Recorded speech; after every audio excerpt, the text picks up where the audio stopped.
Hi అండి. నమస్తే. మన తెలుగు వాళ్ళకి ఉగాది పండుగ అంటే చాలా చాలా స్పెషల్ కదండీ. అయితే ఉగాది పండగకి చాలా సింపుల్‌గా చేసుకునే మెథడ్‌లో అయితే బొబ్బట్లు చూపించబోతున్నాను. ఫస్ట్ టైం చేసేవాళ్ళైనా గానీ ఈ మెథడ్‌లో చేసినట్టయితే చాలా ఈజీగా చేసేయొచ్చు.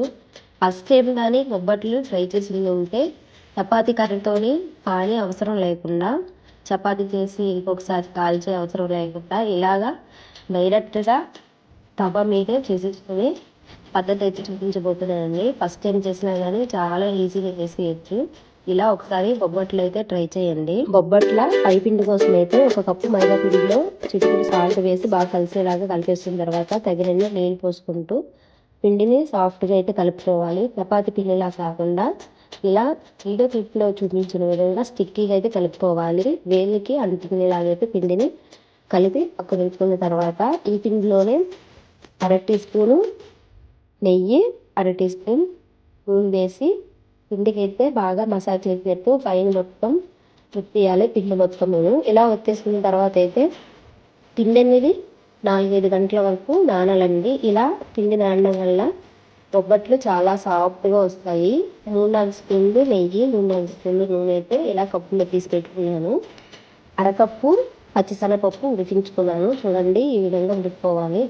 కప్పు మైదా పిండికి అరకప్పు పచ్చిశనగపప్పు, అరకప్పు కొబ్బరి అయితే తీసుకుంటున్నాను నేను. లేదు మొత్తం పచ్చిశనగపప్పుతోనే చేసేసుకుంటామంటే కప్పు మైదా పిండికి కప్పు పచ్చిశనగపప్పు ఉడికించేసుకొని ఇలా స్టైనర్లో అయితే నీళ్ళు మొత్తం పోయేలాగా అదే ఎసర మొత్తం పోయేలాగా పెట్టుకోవాలి. 5 నిమిషాల్లో ఉంచేస్తే నీరు మొత్తం ఎగిరిపోతుంది. తీసేసి ఇలా మిక్సీ జార్లో వేసేసుకోవాలి.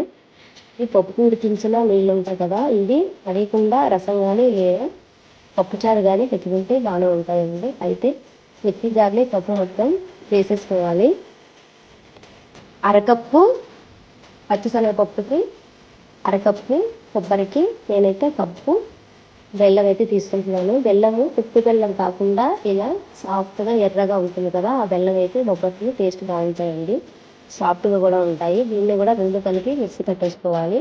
అరకప్పు పచ్చి కొబ్బరి వేరే మిక్సీలో పొడిగా అయితే మిక్సీ పట్టుకోవాలి. అదేనండి కొంచెం కొబ్బరి పొడి ఉంటుంది కదా, అలా మిక్సీ పెట్టేసుకొని ముందే మిక్సీ పెట్టుకున్న శనగపిండి మిశ్రమంలో వేసేసి రెండు ఒకసారి మిక్సీ పెట్టుకుంటే కలిసిపోతాయి.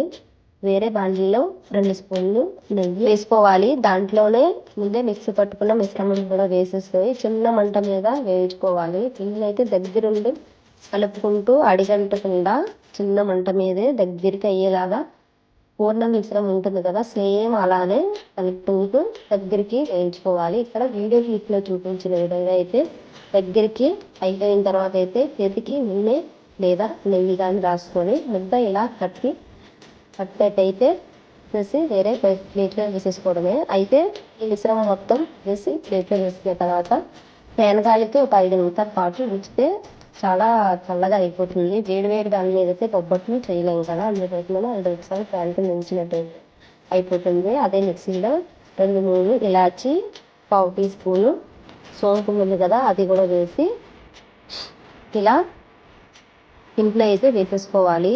ఈ సోంపు ఇలా చేయడం వల్ల టేస్ట్ బాగుంటుంది. చిటికెడు నెయ్యి కూడా వేసి దీంట్లో బాగా కలిసేలాగైతే కలిపేసుకోవాలి. సోంపు వేయడం వల్ల టేస్ట్ అనేది బాగుంటుందండి. దీంట్లోనే కాదు, బూరెలు చేసేటప్పుడు కూడా దాంట్లో కూడా పూర్ణం ఉంటుంది కదా, దాంట్లో కూడా వేసుకుంటే టేస్ట్ బాగుంటుంది. వంటని ఈ సైజులో చేసి పక్కనైతే ఉంచేస్తుంది. నేను తీసుకున్న పప్పుకి కొబ్బరికి 10 అయితే పెద్ద సైజు అయితే వచ్చేయండి. ముందే నానబెట్టుకున్న పిండి చూసారా, బాగా చాలా సాఫ్ట్గా అయిపోయింది పిండి. ఇలాగే ఉంది బొబ్బట్లు చాలా సాఫ్ట్గా వస్తాయి. పైన నెయ్యి నూనె ఉంటుంది కదా, దాన్ని కూడా సేమ్ ఫస్ట్ చపాతీ పిండి ఎలాగా కలుపుకున్నామో దాంట్లో కలిసేలాగైతే కలిపేసుకోవాలి. నెయ్యి నూనెని ఇలా కలిపేసుకున్న తర్వాత అయితే పూర్ణం పిండి ఏ సైజులో అయితే ముద్ద తీసుకున్నామో సేమ్ అదే సైజులో ఈ పైపిండి ముద్దను కూడా తీసుకోవాలండి. సేమ్ పూర్ణం పైపిండి ముద్ద సేమ్ ఒకేలా ఉండాలి. లేకపోతే పూర్ణం ఎక్కువ పైపిండి తక్కువ అయిపోతుంది, లేకపోతే పూర్ణం తక్కువ పైపిండి ఎక్కువ అయిపోతుంది. ఈ చిన్న చపాతీలో అయితే అరచేతులు అయితే చేసేసుకున్న తర్వాత ఫస్ట్ చుట్టుకున్న పూర్ణ ముద్దను కూడా మధ్యలో పెట్టేసుకోవాలి. ఇక్కడ వీడియో క్లిప్లో చూపించినట్టుగా రౌండ్గా పైపిండిని అయితే తీసుకోవాలండి. పైన ఇలా లేయర్లా వేసేసి కాకుండా చపాతీ పిండిని పైన పిండిని తిప్పుకొని తీసుకుంటూ చేసుకున్నట్టయితే పూర్ణం బయటికి రాకుండా ఉంటుంది. నేనైతే ఇలా అన్ని ముద్దల్ని ఒకేసారి రెడీ చేసుకున్నాను. ఇలా అయితే చాలా ఈజీగా పెనం మీద ఒత్తుకుంటూ చేసేసుకోవచ్చు. చపాతీ పిండిలా కాకుండా నేను తీసుకున్న పిండికి కొద్దిగా పిండి అయితే మిగిలింది. బొబ్బట్లు ఒత్తుకోవడానికి అయితే స్టవ్ మీద ఐరన్ రేక్ అయితే పెట్టుకోవాలి. దాంట్లో చిటికెడు నెయ్యి అయితే వేసుకుంటున్నాను. నెయ్యి నూనె కలిపి బొబ్బట్లు అయితే కాల్చుకుపోతున్నామండి. నెయ్యితో పాటు నూనె కూడా వేయడం వల్ల బొబ్బట్లు 2-3 రోజులన్నా సాఫ్ట్గా ఉంటుంది. నెయ్యి ఒకటే వేసినట్టయితే బొబ్బట్లు పై కూడా కొద్దిగా గట్టిగా అయిపోతుంది.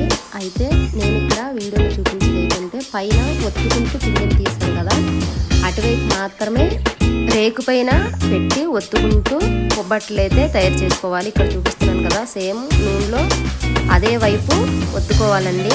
పైన చెయ్యి ఉంది కదా, అటువైపు కాకుండా నూనె వైపు అయితే చపాతీ ముద్ద తిప్పుకుంటూ తీసుకున్నాను కదా, ఎక్స్ట్రా ఉన్న పిండిని కట్ చేసాం కదా, అటువైపు రేకు మీద పెట్టి ఇలా చేతికైతే నూనెన్న కానీ లేదా నెయ్యన్న కానీ రాసుకోవాలి. లేకపోతే ఇలా ఒత్తుకునేటప్పుడు ఆ చేతికున్న బొబ్బట్టు అయితే చేతికి అంటుకుపోయే అవకాశం ఉంటుంది. అందుకోసమని ఒత్తుకునేటప్పుడు చేతికి నూనె కానీ నెయ్యి కానీ రాసుకొని ఇలా బొబ్బట్లు అయితే కాల్చేసుకోవచ్చు. మీరు బొబ్బట్లు ఒత్తుకున్న ప్రతిసారి చేతికి నూనె కానీ నెయ్యి కానీ రాసుకుంటే బొబ్బట్లు ఒత్తుకోవాలండి, లేకపోతే చేతికైతే అంటుకునే అవకాశం ఉంటుంది.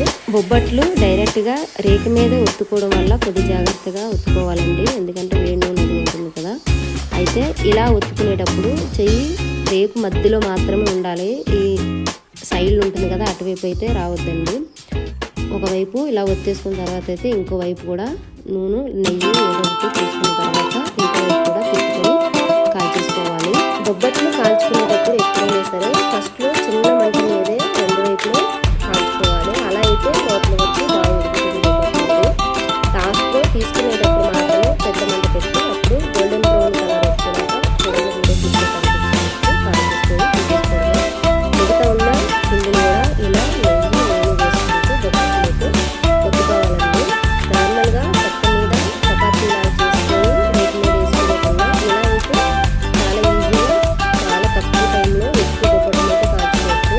చపాతీలాగా పలసగా ఎక్కువ చేసేదే కదా బొబ్బట్లు, కానీ ఇలా ఒకసారి కొద్దిగా మందంగా దిల్కా స్కేప్ ఉంటుంది కదా, ఆ టైప్లో మందంగా ఉంటుందండి. ఇలా ఒకసారి కాల్చుకోవడంలో ఇలా రేటు మీదే బొబ్బట్లు ఎత్తుకున్నట్టయితే ఫస్ట్ ఏం చేసిన వాళ్ళు చాలా ఈజీగా చేసుకోవచ్చు. అంతేకాదండి, మీరు బొబ్బట్లు చేయడంలో స్పెషలిస్ట్ అయిపోతారు. మీకు ప్రతిసారిలాగా బొబ్బట్లు చపాతీలా కాకుండా నీళ్ళు కాదు, ఈసారి ఇలా ఒకసారి కొద్దిగా మందంతో దిల్కా స్కేప్ టైప్లో అయితే బొబ్బట్లు చేసుకోండి. ఈజీగా చేసుకోవచ్చు, టేస్ట్ కూడా అంతగా ఉంటుంది. చాలా చాలా మెత్తగా 2-3 రోజులైనా నిలువ ఉంటాయండి, చాలా ఫ్రెష్గా కూడా ఉంటాయి. అయితే పప్పు ఉడికించుకొని రుబ్బుకునే ఈ పనంతా